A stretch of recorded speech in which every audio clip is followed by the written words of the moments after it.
अस्सलाम students, welcome to campus dot PK. कैसे हैं आप लोग? ठीक हैं? खैर खैरियत से हैं? उम्मीद है ठीक ही होंगे, खैर खैरियत से ही होंगे मेरी तरह, बिल्कुल इंजॉय कर रहे होंगे इंशाल्लाह।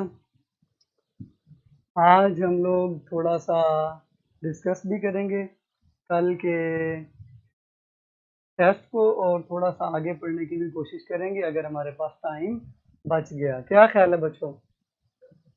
तो मेरा पहला क्वेश्चन आपसे ये होगा कि आप लोग मुझे ये बताएंगे कि आप लोगों का कल का जो टेस्ट था वो कैसा रहा। हाँ जी बच्चों। सर कैसे हैं आप? अल्हम्दुलिल्लाह मैं बिल्कुल ठीक ठाक हूँ, आप भी उम्मीद है ठीक होंगे। आज तो इन्होंने मुझे कंघी करने का भी टाइम दे दिया। सलाम सर, आप ठीक हैं? जी बिल्कुल ठीक हूँ। मैनू क्यों है? अच्छा, ये बच्चे बड़े लेट आ रहे हैं। खैर है, मैं उनको जल्दी आना चाहिए। अभी तक सिर्फ 25 बच्चे जो है ना वो क्लास में ज्वाइन कर चुके हैं, बाकी कहाँ पर हैं? सर टेस्ट किस चीज़ का होना है बेटे? आज टेस्ट बता देते हैं किस चीज़ का होना है। गैसियस एक्सचेंज का होना है, ठीक है, याद आ गया मुझे। आज का टेस्ट गैसियस एक्सचेंज।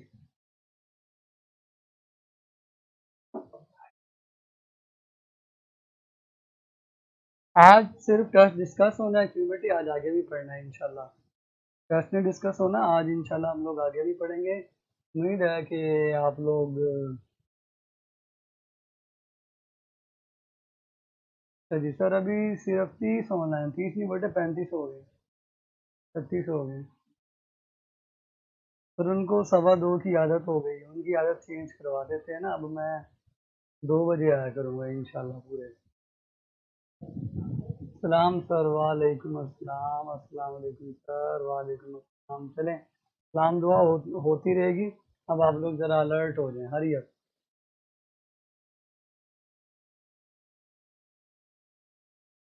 माम लोग कल का डेस्क खोल लें, हरी अप।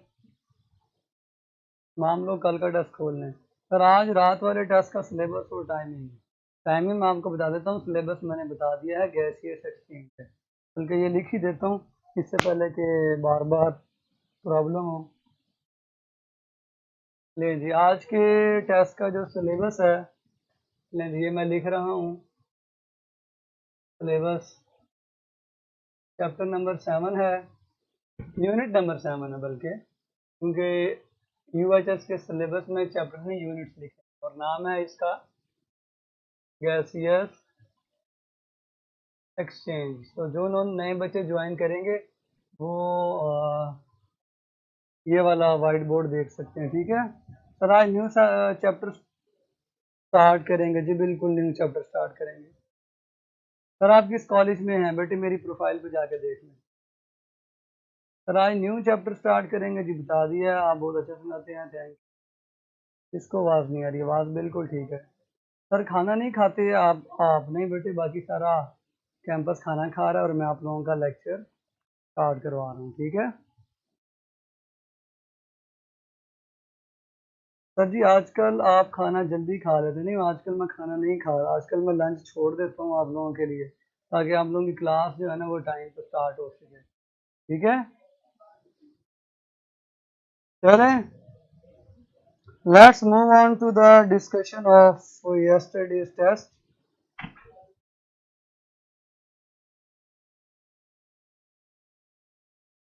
आज रात वाला टेस्ट 6 बजे होगा जी, मेरा ख्याल है 6 बजे ही होगा, बल्कि अभी आपको कंफर्म कर देते हैं, ठीक है। टेस्ट का सिलेबस मैंने लिख दिया है, यूनिट नंबर 7 है। और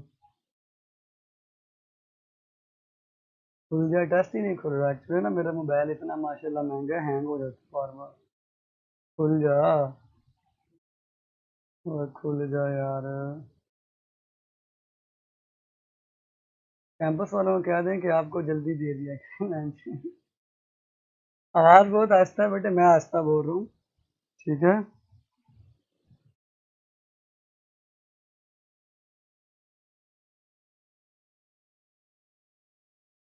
हाँ जी, कितने स्टूडेंट्स आ गए हैं? चले 60 हो गए हैं। सर वीडियो बार बार रिवाइंड हो रही है, होने दे बेटे, आप क्या जा रहे हैं?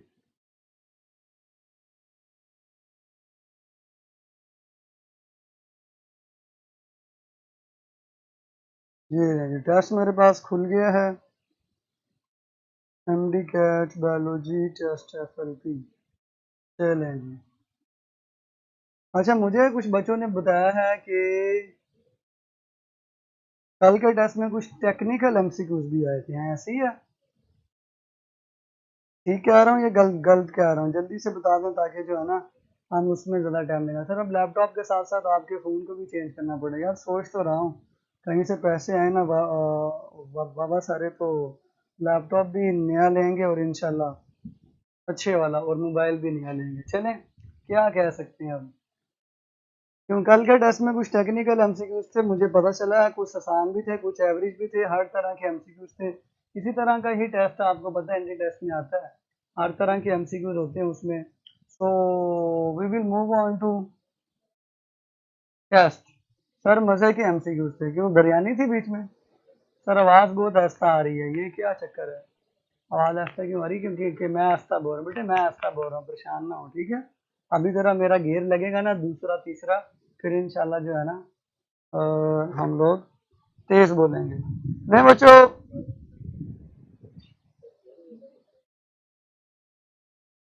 Source of oxygen which is evolve during photosynthesis. आप लोगों ने जवाब बताने बच्चों साथ साथ, ठीक है, ताकि आप लोगों को याद भी हो जाए। Source of oxygen which is evolve during photosynthesis.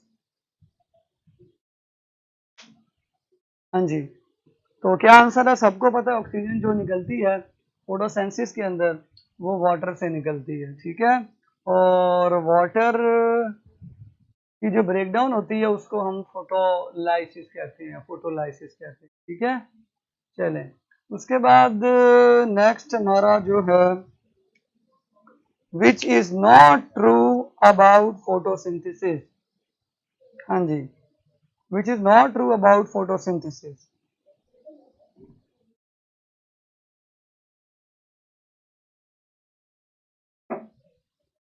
शाबाश। सो पहला है जी, पहले का जो आपने बता दिया वाटर है। दूसरे का जवाब it needs oxygen, it needs oxygen. अगर यहाँ पे इट नीड्स ऑक्सीजन को अप्लाई करें तो वो कहाँ अप्लाई होगा? ऑक्सीजन आपको पता है रेस्पिरेशन के अंदर इस्तेमाल होती है, ठीक है? चलिए एक MCQ आपको देते हैं, ठीक है, कि ऑक्सीजन रेस्पिरेशन के कौन से स्टेप में इस्तेमाल होती है? अल्फा है ग्लाइकोलिसिस, बीटा है पारुवेट ऑक्सीडेशन, पारुवेट ऑक्सीडेशन, चार्ली है क्रैब साइकिल, और डेल्टा है, अल्लाह भला करे आपका, रेस्पिरेटरी चेन। इनमें से कौन सा स्टेप है जिसके अंदर ऑक्सीजन इस्तेमाल होती है? विच of the following needs oxygen? ये रेस्पिरेशन के मैंने स्टेप्स लिख दिए हैं, अब बताएं किसके अंदर ऑक्सीजन रिक्वायर्ड होगी? हाँ जी भैया जल्दी से बताएं। शाबाश, डी ऑप्शन करेक्ट है, बिल्कुल, यू आर वेरी राइट।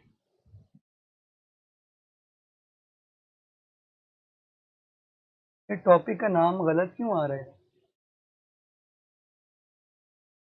मतलब इस पे लिखे हुए हैं ना सारे इसके मुताबिक। हाँ जी, तो क्या आंसर है?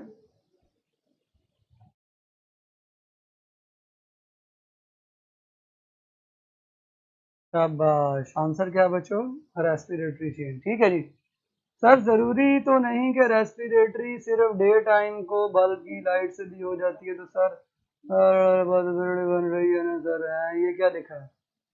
सर जरूरी तो नहीं कि रेस्पिरेशन सिर्फ डे टाइम हो, बल्कि लाइट से भी हो जाती है सर। तो बेटे आप किसकी बात कर रहे हैं? What is this line? कुछ समझा नहीं मैं।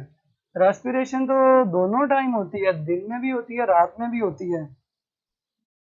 रेस्पिरे वो तो फोटोसेंसिस के बारे में बात होती है कि वो दिन के वक्त होती है। हाँ, उसको बल्ब की रोशनी में भी करवाया जा सकता है, ठीक है?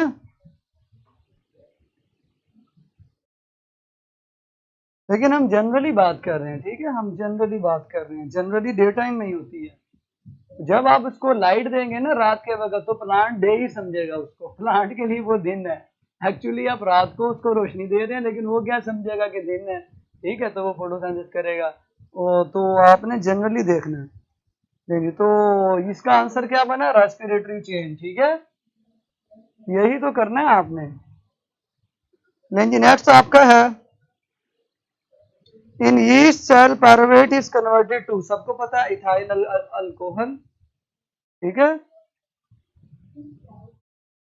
Ethyl alcohol. 3 में लैक्टिक एसिड नहीं है, नहीं बेटे, लैक्टिक एसिड बिल्कुल नहीं है। लैक्टिक एसिड बनता है बैक्टीरिया के अंदर, और उस बैक्टीरिया का नाम अगर आप लोगों में से किसी को पता हो, लैक्टोबैसिलस उसका नाम होता है, जो लैक्टिक एसिड बनाता है, या हमारे मसल्स के अंदर लैक्टिक एसिड बनता है, लेकिन यहाँ पर बच्चों इथाइल अल्कोहल ही बनेगा। उसके बाद NADP reductase transverse the electrons from, सबको पता है FAD टू NADP। NADP जब इलेक्ट्रॉन और हाइड्रोजन गेन करता है तो वो NADPH में कन्वर्ट हो जाता है। Number of electron excited by each photon of light 1। ये जो लाइट के फोटॉन्स होते हैं ना, ये एक एक इलेक्ट्रॉन को एक्साइट करते हैं।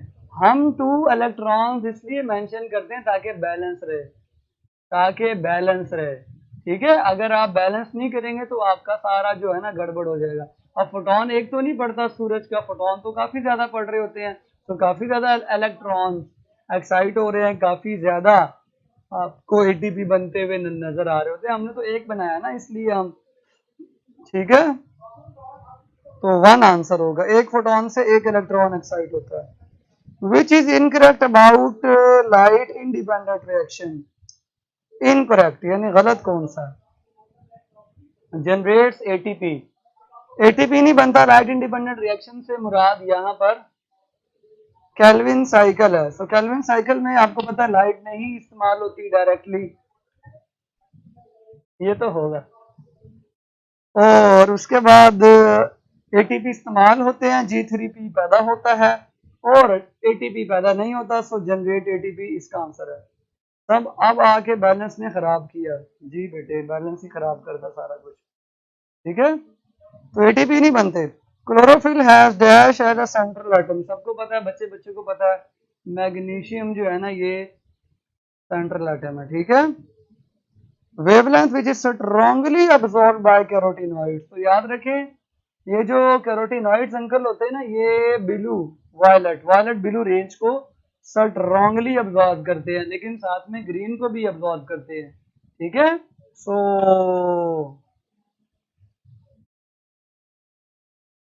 आंसर होगा जी वायलेट ब्लू, ठीक है जी, वायलेट ब्लू को, ये बुक की लाइन है, कैरोटीनॉइड्स स्ट्रांगली अब्सॉर्ब करते हैं, ठीक है। Which of the following is involved in oxidative phosphorylation? तो ऑक्सीडेटिव फॉस्फोरिलेशन में आपको पता है मेम्ब्रेन इन्वॉल्व है, मेम्ब्रेन के ऊपर रेस्पिरेटरी चेन है, और अगर मेम्ब्रेन इस्तेमाल होती है तो फिर उसमें कीमियोस्मोसिस ही होती है, कीमियोस्मोसिस, ठीक है। Lung capacities are role of respiratory pigment include है, बेटे पढ़ लेना, ठीक है, पढ़ लेना, उसमें से भी हम एमसीक्यूज दे देंगे। कीमियोस्मोसिस आंसर होगा, ठीक है जी, कीमियोस्मोसिस। उसके बाद है फोटोलिसिस टेक प्लेस, ये जो पानी टूटता है, वाटर जब ब्रेक डाउन होता है और उससे ऑक्सीजन निकलती है, हाइड्रोजन निकलते हैं, ऑक्सीजन निकलती हैं, ऑक्सीजन तो मैंने कह दिया, हाइड्रोजन के आयन निकलते हैं, इलेक्ट्रॉन निकलते हैं, तो ये जो प्रोसेस है ना वाटर के ब्रेक डाउन होने का, ये थैलाकॉइड स्पेस के अंदर हो रहा होता है, क्योंकि वहीं पे ही चाहिए होते हैं ना हाइड्रोजन वगैरह, वहीं पे ही इलेक्ट्रॉन चाहिए होते हैं, तो जहाँ पे कोई चीज़ चाहिए वहीं पे ही होगा, फिर ऑक्सीजन वहां से निकलती है और रिलीज हो जाती है। सो आंसर है इन थैलाकॉइड स्पेस, ठीक है।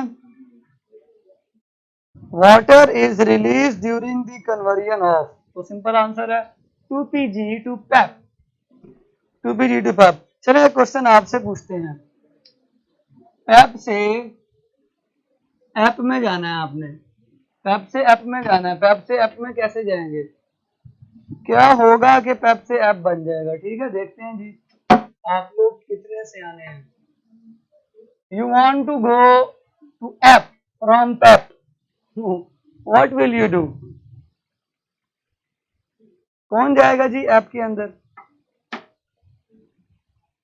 मैं नहीं जाएगा, कौन जाएगा जी, जल्दी बताएं। चलें शाबाश। आज टेस्ट की टाइमिंग क्या है? 6 बजे बचे। आज टेस्ट की टाइमिंग 6 बजे। Phosphate removal, very good. इसका मतलब आप तो सियाने हो गए हैं मेरे बच्चे, मेरे से पढ़ पढ़ के सियाने हो गए हैं। बहुत अच्छी बात है, होने भी चाहिए। How many glucose molecules are form from 24 NADPH molecule. तो अगर मैंने आपको ये एमसीक्यू कराया था 12 ये बर्थडे ऐसे है, 6 NADPH से 6 NADPH से एक ट्राइओस बनती है और 12 NADPH से एक हेक्सोस बनती है। तो 24 NADPH से 2 हेक्सोस बन जाएंगी, 2 ग्लूकोज के मॉलिक्यूल बन जाएंगे। ठीक है, सो आंसर है जी हमारा 2 glucose molecule will be form. अगला जी, कार्बन डाइऑक्साइड में be formed in the process of. तो बच्चों सबको पता है कि कार्बन डाइऑक्साइड जो है ना वो फर्मेंटेशन में बनता है। अच्छा ये क्या लिखा हुआ है, 1 किसने लिखा है बेटे? 1 नहीं है, 2 आंसर है। ठीक है, मैंने एक्सप्लेन कर दिया। फर्मेंटेशन के अंदर इथाइल अल्कोहल वाली जो फर्मेंटेशन, अल्कोहलिक फर्मेंटेशन के अंदर कार्बन डाइऑक्साइड बनती है। नेक्स्ट है, both NADH and FADH are form during. ये दोनों एक साथ कब बनते हैं? ठीक है, तो याद रखें दोनों क्रैब साइकिल में बनते हैं, सबको पता है, इट इज नॉट वेरी मुश्किल। आगे जी, the product of dark reaction is. Dark reaction का प्रोडक्ट सबको पता है G3P है। RUBP तो प्रीकर्सर है ना, प्रोडक्ट नहीं है, वो तो साइकिल के अंदर मौजूद है पहले से। नेक्स्ट है जी, succinate. Succinate is oxidised to form FADH2। जब सक्सिनेट की ऑक्सीडेशन होती है तो आपको पता है FADH2 बनता है। कैसे बनता है? FAD हाइड्रोजन को एक्सेप्ट करते हैं, इलेक्ट्रॉन्स को एक्सेप्ट करते हैं और FADH2 बन जाता है। Which of the following is related with Kelvin cycle? ATP synthesis होती है, नहीं होती। कार्बन डाइऑक्साइड फिक्सेशन होती है, होती है। NADPH सिंथेसिस होती है, नहीं होती। ऑक्सीजन सिंथेसिस नहीं। तो बीटा आंसर है कार्बन डाइऑक्साइड फिक्सेशन। 17वां का यानी 17th MCQ का आंसर है कार्बन डाइऑक्साइड फिक्सेशन। नेक्स्ट है जी, acetate is dash compound. Acetate acetic acid की आयनिक फॉर्म है, सो ये 2 कार्बन वाला कंपाउंड है। 2 कार्बन वाला ये कंपाउंड है, 2C कंपाउंड है, 2C कंपाउंड है। नहीं जी, नेक्स्ट है हमारा, which of the following gives more ATP through ETC। Electron transport chain से जब गुजरेंगे तो सबसे ज्यादा एटीपी किससे निकलेंगे? तो सबको पता बच्चों, सबसे ज्यादा एटीपी NADH से निकलते हैं। 3 ATP निकलते हैं NADH से। ठीक है, FADH2 से 2 निकलते हैं। ग्लूकोज पायरुवेट तो रेस्पिरेटरी चेन में जाते ही नहीं है। PS1 absorb the light of maximum wavelength of कितने नैनोमीटर? मुझे कल एक बच्चे ने बताया कि मैंने लिखवाते वक्त, पढ़ाते वक्त PS1 के बारे में 680 बताया था। क्या ये बात सच है? I want to confirm it कि क्या मैंने पढ़ाते वक्त PS1 के बारे में ये बताया था? हाँ जी, ये क्या भाई कि 680 नैनोमीटर PS1 अब्जॉर्व करता है, क्या मैंने बताया था? मुझे कंफर्म कर दें ताकि मैं इसको ठीक करवा दूं। मुझे नहीं लगता कि बताया था, अगर बताया हो तो गलती से लिख दिया होगा। जरा कंफर्म करें, क्या अपने नोट्स में चेक करें, जो आप लोग लिखते हैं, जो बच्चे लिखते हैं वो देख के बताएं लिखवाया था या नहीं। नहीं लिखवाया ना?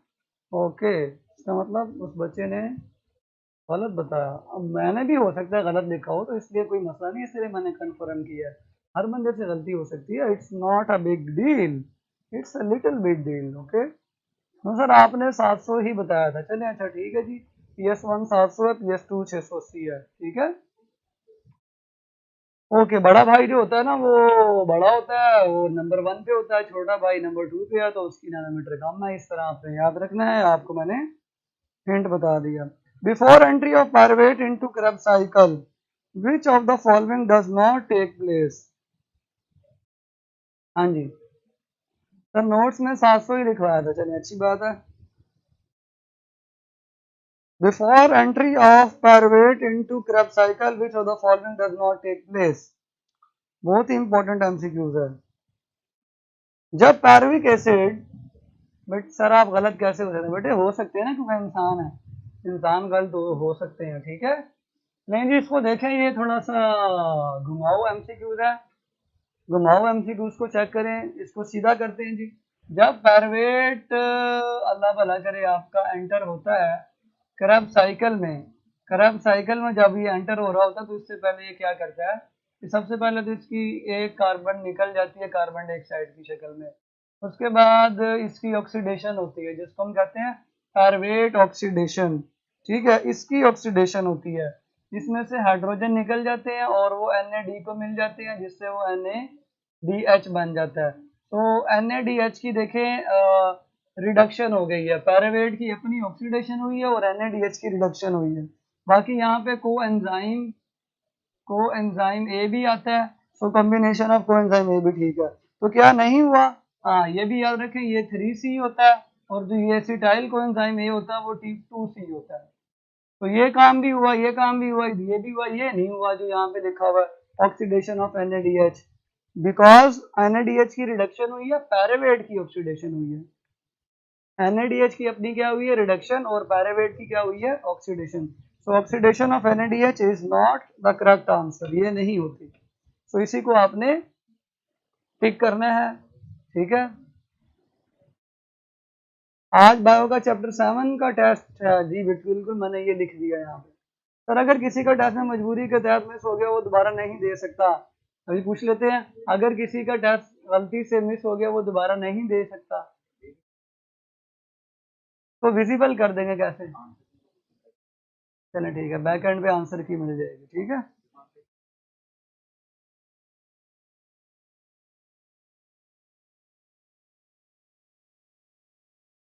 ठीक है जी, आज से इंशाल्लाह आपकी जो की होगी वो पहले जो टेस्ट है उनकी भी हो जाएगी।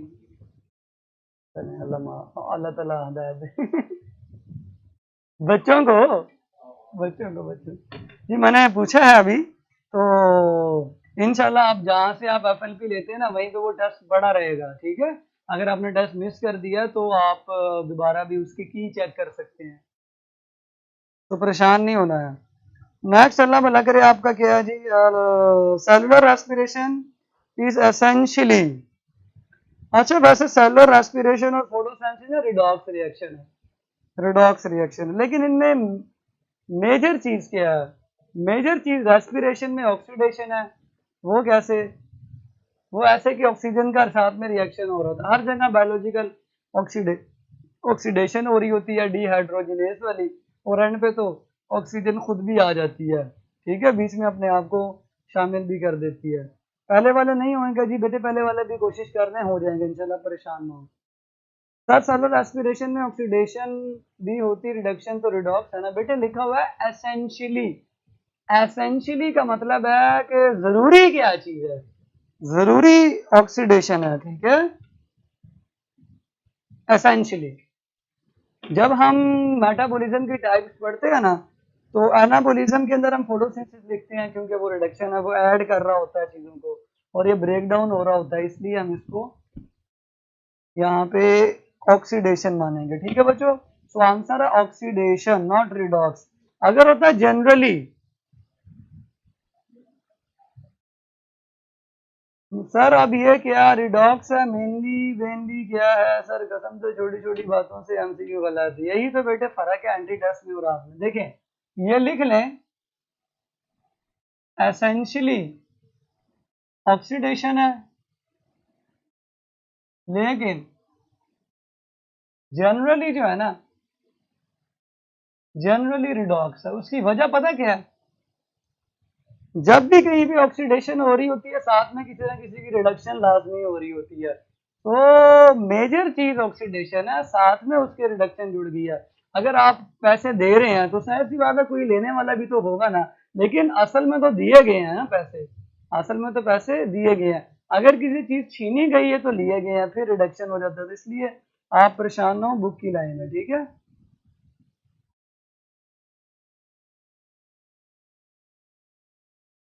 हाँ जी, और किसी को कोई मसला है तो मुझसे पूछ सकते हैं, ठीक है। कुछ खुद के कॉन्सेप्ट भी होते हैं, जरूरी नहीं कि बुक से लकीर के फकीर हो। अच्छा जी, चले सियाना होना अच्छी बात है आपके माशाल्लाह कॉन्सेप्ट में, लेकिन मुझसे सियाने ना बने, ठीक है।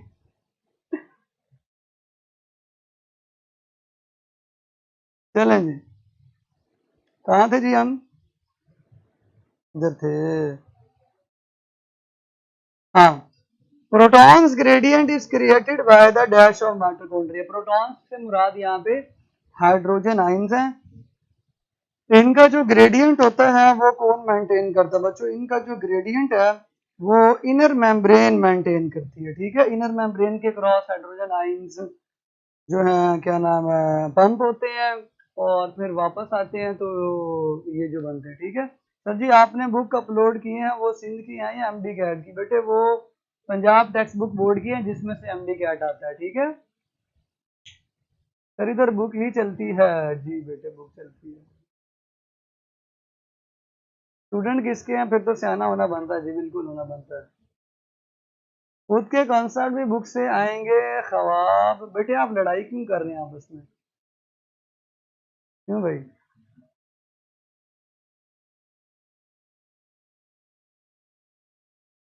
वाई आर यू लड़िंग बेटे? हाँ जी बच्चों, क्यों आप लड़ रहे हैं? क्या हुआ कि आप लोग हैं जी? एक एमसीक्यूज के पीछे आप लोग अपनी जो है ना वो क्या नाम है सबर का पैमाना लबरेज किए जा रहे हैं। अच्छा मैं हूँ अभी इधर, परेशान ना होना, मुझे गायब कर दिए।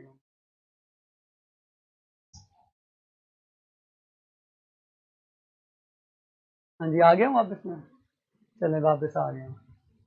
आगे चलते हैं। बेटे लड़ाई ना करें, एक एमसीक्यू मैं दुआ करता हूँ ये वाला एमसीक्यू आपके अंडर टेस्ट में ना आए, ठीक है ना, ताकि आपकी लड़ाई खत्म हो जाए। चलें आगे चलते हैं।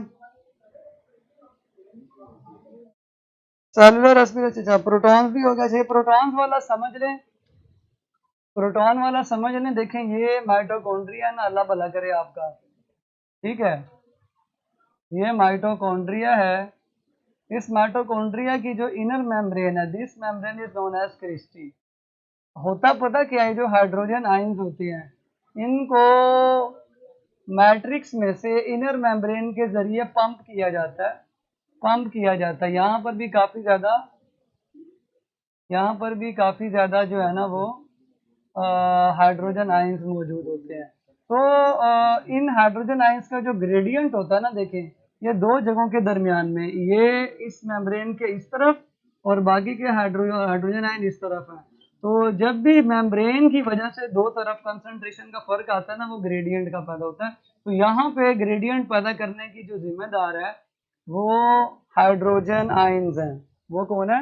हाइड्रोजन आयंस है, ठीक है।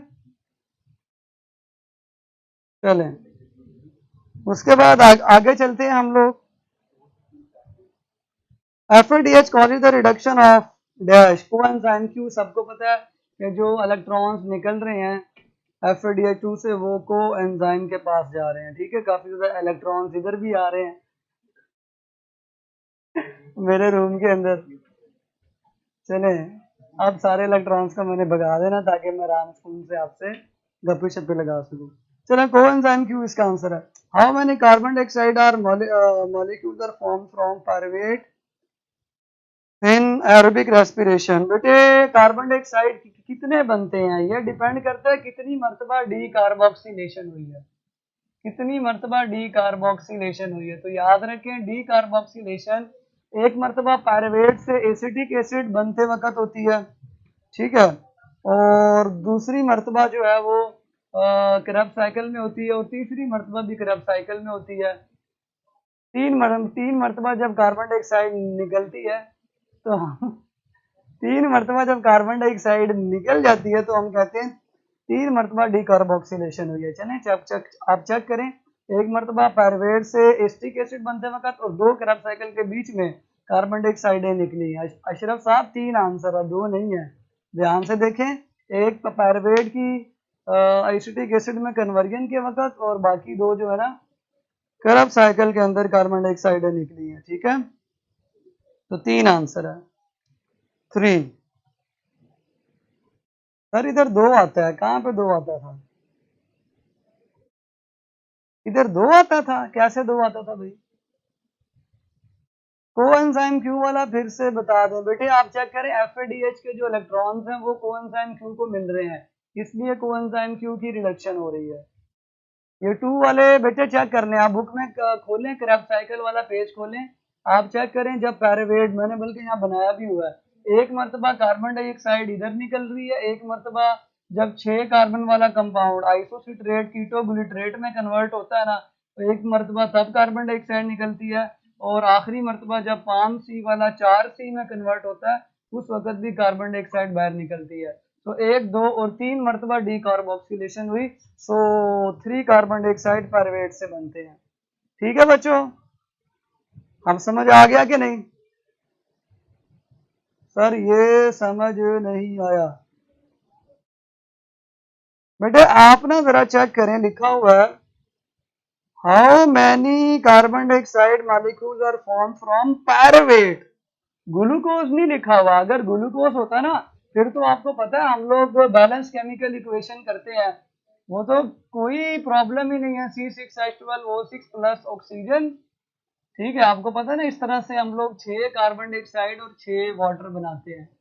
ये 6 कार्बन डाइऑक्साइड बनते हैं ग्लूकोज से, और पायरुवेट या पायरुविक एसिड ग्लूकोज का आधा होता है। चलिए ट्रिक भी मैंने आपको बता दिया, अगर एक ग्लूकोज से 6, ये बैलेंस केमिकल इक्वेशन है जो बचपन से पढ़ते आ रहे हैं हम, रेस्पिरेशन की 6-6 वाली बैलेंस की। तो अगर एक ग्लूकोज से 6 कार्बन डाइऑक्साइड बन रहे हैं तो ग्लूकोज का आधा पायरुविक एसिड है, तो उससे 3 ही बनेंगे। और ये चेक कर लें आप, एक पायरुवेट से 3 मरतबा कार्बन डाइऑक्साइड बाहर निकलते हुए नजर आ रहे हैं। चेक करें बच्चों, अब समझ आ गया? बच्चों अब समझ आ गया? ठीक है, अब समझ आ गया कि नहीं? किसने कहा था सर ये समझ नहीं आया? किसने कहा था, किसने कहा था? हाँ जी, चलो जिसने कहा था उसको समझ आ गया कि नहीं? आई होप सो कि समझ आ गया। अगला है जी, ATP form during glycolysis. ATP glycolysis में कैसे बनता है? हाँ हाँ, ये बड़ा प्यारा एमसीक्यू है। एटीपी जो बनता है ना आमतौर पर कैसे बनता है? अगर तो एटीपी नॉन साइक्लिक फॉस्फोरिलेशन से बन रहा हो, या साइक्लिक फॉस्फोरिलेशन से बन रहा हो, या ऑक्सीडेटिव फॉस्फोरिलेशन से बन रहा हो, तो उन सब के अंदर इन्वॉल्व होती है मेम्ब्रेन। और जब एटीपी बनाने में मेम्ब्रेन इन्वॉल्व होती है ना, मेम्ब्रेन इन्वॉल्व होती है, तो हम उस एटीपी बनाने के प्रोसेस को केमिओस्मोसिस कहते हैं, केमिओस्मोसिस। और अगर मेम्ब्रेन इन्वॉल्व ना हो तो फिर हम उसको ऑक्सीडेटिव फॉस्फोरिलेशन या केमिओस्मोसिस या नॉन साइक्लिक नहीं कह सकते। ठीक है, तो केमिओस्मोसिस, बल्कि आप लोगों को शायद याद हो, ऑस्मोसिस का लफ्ज ही तब आता है जब मेम्ब्रेन इन्वॉल्व हो। जब वाटर की ट्रांसपोर्ट का भी नाम लेते हैं ना, तब भी वहां लिखते हैं through semi permeable membrane. So chemiosmosis से जब एटीपी बनेंगे तो there must be a membrane involve, चाहे वो मेम्ब्रेन थैलाकॉइड मेम्ब्रेन हो जैसे फोटोसिंथेसिस में बनते हैं, चाहे वो मेम्ब्रेन माइटोकॉन्ड्रिया की इनर मेम्ब्रेन हो जैसे रेस्पिरेटरी चेन में बनते हैं, तो उसको केमिओस्मोसिस कहेंगे। लेकिन जो एटीपी साइटोप्लाज्म में बन रहे हैं, क्योंकि आपको पता है ग्लाइकोलाइसिस का जो अमल है वो होता है साइटोप्लाज्म में, साइटोसोल में, तो इसमें जो एटीपी बनेंगे वो साइटोसोल में ही बनेंगे। There will be no oxidative phosphorylation, there will be no membrane involve, membrane involve नहीं है। ठीक है सर जी, सिट्रेट क्या है? ला हौला वला कुव्वता इल्ला बिल्लाह। हाँ, इसको सबस्ट्रेट लेवल फॉस्फोरिलेशन भी कह सकते हैं। ठीक है, चले, सिट्रेट क्या है? अब कौन बताएगा जी बच्चों इसको, सिट्रेट क्या है? इसमें आंसर होगा नन। आंसर क्या होगा? नन। ठीक है, क्योंकि इसके अंदर कोई इन्वॉल्व नहीं है, ये तो सबस्ट्रेट लेवल की, ठीक है, फॉस्फोरिलेशन थी, नन इन्वॉल्व होगा। ठीक है जी, ऑक्सीडेटिव क्यों है? ऑक्सीडेटिव क्यों नहीं है? क्योंकि ऑक्सीजन यूज नहीं होती बच्चों, ग्लाइकोलाइसिस में ऑक्सीजन यूज नहीं होती, ग्लाइकोलाइसिस में ऑक्सीजन यूज नहीं होती, ठीक है। सर जी क्या हुआ? देखिए आपको नहीं पता सिट्रेट के बारे में आप मुझसे आप पूछ रहे हैं जब हम इस चैप्टर को 2 मरतबा पढ़ चुके हैं। सर ग्लाइकोल में 2 एटीपी और क्रेब्स में 2 एटीपी, तो फिर क्या बेटे, फिर क्या? सर वैसे नन की जगह क्या ऑप्शन होनी थी? नन की जगह होना था सबस्ट्रेट, सबस्ट्रेट लेवल फॉस्फोरिलेशन, ठीक है, ये होना था। लेकिन चूंकि ये आपके सिलेबस का पार्ट नहीं है इसलिए मैंने वहां पे नन लिख दिया, ये तो होगा, ठीक है। सिट्रेट बेटे एक एसिड है और उसका आयन है, सिट्रिक एसिड का आयन है, ठीक है। सर आप तो मेंडल के भी उस्ताद हैं आप लोगों के। सर आपने क्यों मेरा नहीं समझा? सर आपने क्वेश्चन मेरा नहीं समझा बेटा। सिट्रेट एंजाइम नहीं है, सिट्रेट एसिड है, ठीक है, एसिड का आयन है, आप समझ लिया, तो नन आंसर। अच्छा सिट्रेट तो पहले आ गया थी। अच्छा नेक्स्ट है जी, maximum number of ATP is generated through the products of Krebs cycle. Krebs cycle में 3 एनएडीएच और एक एफएडीएच बनता है, और अगर आप 2 क्रेब्स साइकिल मिलाएं तो 6 एनएडीएच 2 एफएडीएच सबसे ज्यादा इसमें बनते हैं, ठीक है। तो क्रेब्स साइकिल से मैक्सिमम एटीपी मिलेंगे। Number of ATP required to convert a molecule of RuP into RuBP. देखें एक आरयूपी है, अगर मैंने उस दिन 3 आरयूपी बनाए थे, 3 आरयूपी को फॉस्फेट लगता है तो वो आरयूबीपी बन जाते हैं। ये आरयूपी है, इनके दोनों एंड्स पर जब लग जाएंगे तो ये आरयूबीपी बन जाएंगे। लेकिन मैंने यहाँ पे पूछा एक मॉलिक्यूल, एक मॉलिक्यूल, ठीक है, required to convert a molecule, तो एक मॉलिक्यूल को एक फॉस्फेट। अच्छा नेक्स्ट है जी हमारा, production of isocitrate from citrate in wall. Oxidation होती है? बिल्कुल नहीं होती, डीकार्बोक्सिलेशन में नहीं होती, सो नन, इसका आंसर भी नन है। सिट्रेट से आइसोसिट्रेट बनता है, आइसोमर है उसका, वो आइसोमर है, तो आइसोमरेज, ठीक है, आई थिंक एंजाइम होता है जो बना देता है। लेकिन यहाँ पे कोई ऑक्सीडेशन नहीं होती, कोई डीकार्बोक्सिलेशन भी नहीं होती। आखिरी एमसीक्यूज है। सर रोकें, क्या रोकें भाई, ब्रेक लगाएं, चलें ठीक है लगा दी, पूछें। बल्कि आखिरी एमसीक्यूज जो है ना वो पढ़ लेते हैं फिर रुकते हैं। Biological oxidation link to the specific coenzyme and catalysed by dehydrogenase. Answer है डीहाइड्रोजिनेज, ठीक है जी। सर उस दिन आपने 3 कहा था बेटे, 3 3 के लिए मैंने कहा था, 3 मैंने कहा था 3 के लिए, बुक में भी 3 ही लिखे हुए हैं, लेकिन 3 के लिए 3 है। 3 आरयूपी को कन्वर्ट करने के लिए 3 फॉस्फेट चाहिए। मैंने पूछा एक के लिए कितने चाहिए, एक के लिए कितने चाहिए? अगर 3 के लिए 3 चाहिए तो एक के लिए 1 चाहिए, सिंपल। क्यों भाई, 3 के लिए 3 चाहिए। स्क्रैप में भी 2 एटीपी और ग्रेगम में भी 2 एटीपी बनते हैं। एमसीक्यू से प्लीज इधर मैक्सिमम नंबर ऑफ एटीपी पूछा है, लिखा हुआ maximum ATP from the products of, direct नहीं पूछा, लिखा है प्रोडक्ट्स। क्रैब साइकिल की प्रोडक्ट एनएडीएच है, क्रैब साइकिल की प्रोडक्ट एफएडीएच है, सो प्रोडक्ट है, प्रोडक्ट से आगे कौन कौन से एटीपी बन रहे हैं, ध्यान से फोकस करें। मैंने ये नहीं पूछा कि क्रैब साइकिल से कितने एटीपी बनते हैं, मैंने पूछा क्रैब साइकिल के प्रोडक्ट से कितने एटीपी बनते हैं ठीक है जी। सो क्रैब साइकिल में वैसे तो एक एटीपी बनता है, याद रखें क्रैब साइकिल में एक एटीपी होता है, 2 क्रैब साइकिल में 2 एटीपी होते हैं, जो मैंने आपको बताया था। क्यों भाई ऐसा ही है, एक क्रैब साइकिल में एक एटीपी, 2 क्रैब साइकिल में 2 एटीपी, ठीक है। लेकिन मैंने पूछा प्रोडक्ट्स, ध्यान से देखें कि प्रोडक्ट से कितने, तो प्रोडक्ट एनएडीएच भी है और एफएडीएच2 भी है। अब समझ आ गई, प्रोडक्ट्स पूछा है, प्रोडक्ट से कितने एटीपी बनते हैं। सर ग्रॉस प्रोडक्शन और नेट प्रोडक्शन में क्या फर्क है? ग्रॉस जो बनती है, नेट जो बाकी बच जाती है, ठीक है। मसलन 12 रुपये मैंने कहीं से कमाए हैं, 6 मैंने खर्च कर दिए, तो 12 मेरी ग्रॉस प्रोडक्शन है, 6 खर्च करने के बाद 6 बच गए हैं, तो वो नेट प्रोडक्शन है। सारे बेटे तमाम टीचर्स ही वर्क हार्ड करते हैं, ठीक है। परेशान आपको क्यों लगता है इन टर्म्स ऑफ एमसीक्यूज मैं वर्क हार्ड करता हूँ? Why you feel it? Prank नहीं बताया बेटे, कौन सा प्रैंक हुआ जी कल के टेस्ट में? Which type of prank? यही कि स्टेटमेंट कोई सही नहीं पड़ी और अपनी तरफ से बायो के सारे एमसीक्यू सही किए। ये तो होगा, अब ये तो होगा, ठीक है, ये तो होगा। गैसेज एक्सचेंज में प्लांट्स वाला पोर्शन है बेटा, नहीं है, ठीक है। जितने एमडी कैट में लिखे हैं वो करने हैं। हाँ, हीमोग्लोबिन भी लिखा हो वो करना, मायोग्लोबिन साथ करना, लंग कैपेसिटी को थोड़ा सा देख लेना, ठीक है। अपनी तरफ से बायो के फुल नंबर बना के बैठे थे, कोई बात नहीं बेटे, जब ऐसा होता है ना तो वो सीखते हैं आप लोग, ठीक है। सर जी, new chapter when start, new chapter tomorrow start. ठीक है, आज वैसे भी 10 मिनट रह गए हैं, तो आज आपको 10 मिनट पहले जो है ना घर भेज देते हैं, इंशाल्लाह कल मिलेंगे, ठीक है। लेकिन कोई और सवाल आपने पूछना तो पूछ लें। बच्चों 71 बच्चे बैठे हुए हैं, सुन लें कि आज का टेस्ट गैसियस एक्सचेंज का यूनिट नंबर 7 का, ठीक है। जितना पढ़ाया सारा अच्छी तरह बुक पे फोकस करना है। वो शुरू में आप लोग लड़ रहे थे ना कि बुक पे फोकस करना है, बुक पे फोकस करना है, तो बुक पे फोकस करना है, आज टेस्ट देना है, ठीक है। तो मैं आज सोच रहा था कि आज आपको अगला चैप्टर स्टार्ट करवा दूं, लेकिन नहीं हो पाएगा क्योंकि 10 मिनट रह गए हैं। जो हम चीज़ें शुरू करेंगे, सर टर्मिनल ब्रोंक्यूल्स की टर्म बता देंगे बेटा, ये आपके सिलेबस का पार्ट नहीं है, इसको करने की ज़रूरत नहीं है, ठीक है।